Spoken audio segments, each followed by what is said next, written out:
Hey there, Maverick. This is episode 3, and I'm so glad you're here.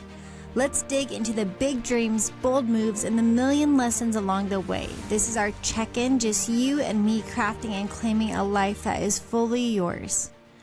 So in the last episode, episode 2, we talked a little bit about my childhood. I was talking about how when we see someone on stage, we see the spotlights, we see the fancy outfits, we see the polished version. But I always am curious of how did this start? What was this person like as a kid? So I started to tell my story, and I'd like to just pick that up here. So if you missed episode 2, I'd encourage you to go back and listen when you get a chance. But I just want to pick up from when we had left the farm, and we lived with my grandparents for about a year until my mom got a house in town. Now, I had always lived on a farm, so having a house in town was a big deal. Now, this town was 5,000 people, and we lived right on the main street where my sisters and I could walk to the movie theater. We could walk to Dairy Queen. I remember we had cable TV for the first time and MTV. I remember watching music videos and just feeling like we had it all. This was also the first summer that my sister was old enough to watch us. And so while my mom lifeguarded during this summer, my sisters and I got to stay home. This was even that next level of independence I think I was looking for. I was always pretty independent. Fearless in a lot of ways, but being able to just walk around town on my own, being able to wake up when I wanted and go to bed when I wanted, to be able to hang out with my friends. I really feel like this gave me kind of that first taste again of the independence of this entrepreneur life that I still live. Being able to, again, live by my own rules a little bit fit me really well. Well, we didn't live in this small town for long because after about a year and a half, my mom actually met someone, fell in love, and kind of in a whirlwind, they got married, which meant that not only did I have a new stepdad, I also had 4 new step siblings and a new house in a new town, a new school. So I moved about a half an hour away. Now, my first move from the farm to in town, that 6 miles, it doesn't sound like much.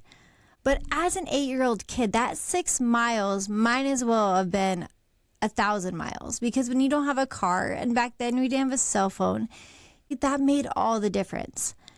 So the next step, moving 25 miles away, seemed even more a world away. And it was hard for me to leave my friends. It was hard for me to leave my school for this new town. But somehow I was able to get it together and think of life as an adventure.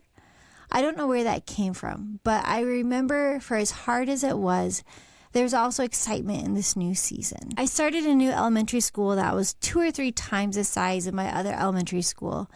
And I was just trying my hardest not to get lost. And I remember on the first day of school, I was on the playground sitting by myself, the smallest kid in my grade. And a little boy walked up to me. He was the second smallest kid. And he looked right at me and he said, "Do you want to be friends?" And I just looked back at him and I said, "Yeah." His name was Carlos, and him and I are still dear friends to this day. We have been through everything together, from everything that is involved in junior high and high school and family, to loss of parents, to his wedding and my wedding, and just everything we have done life together, a loss of one of our very best friends. And it all started just on that playground. And just a simple question. There was no small talk. There was no beating around the bush. It was just literally, "Do you want to be friends?" And that really changed everything for me. It gave me a sense of belonging. It gave me a sense that I'm not alone. And I think of that day often. And how simple that can be to just ask someone to be your friend. Not too long ago, I actually sent an email to a friend that I met at a conference. And we met at this conference and we exchanged contact info. And then you kind of go on and you never know if you're going to talk to him again. And I sent him an email, and my email literally said, "Do you want to be friends in real life?" Which sounds so silly, but I think that was my 4th grade way of asking, we can say we're friends or we can be friends on social media, but let's be friends in real life. So I'm so grateful for that day on the playground and just a friend at that new school. It made this whole new life just a little bit easier. This school, obviously being bigger, had a lot more resources, and quickly I learned that I had a lot of trouble speaking. A majority of my letters I wasn't saying quite right, and I learned about this speech problem a couple different ways. One, because I quickly got introduced to a speech pathologist and learned that I'd be spending several hours a week in her classroom throwing beanbags and earning suckers, doing flashcards and saying every word that I didn't know how to say.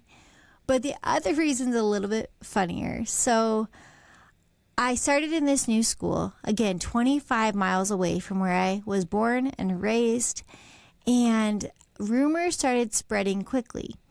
See, I couldn't say my R's, and so when people asked where I was from, I said I was from Seward, which really means Seward, but I couldn't say my R's. So I was known by little Julie from Seward, and rumors started spreading that I was a punk kid from Upper New York, and that my family was somehow tied to the mafia, and that I was someone that you did not want to mess with. So the smallest kid in class actually had quite a bit of street credit from day one, simply because I couldn't say my R's. It took about the whole school year for someone to finally ask where Seward was. When I said it's about 25 miles down the road, everyone laughed because they said this whole time we were so afraid of you, thinking you were this tough New Yorker.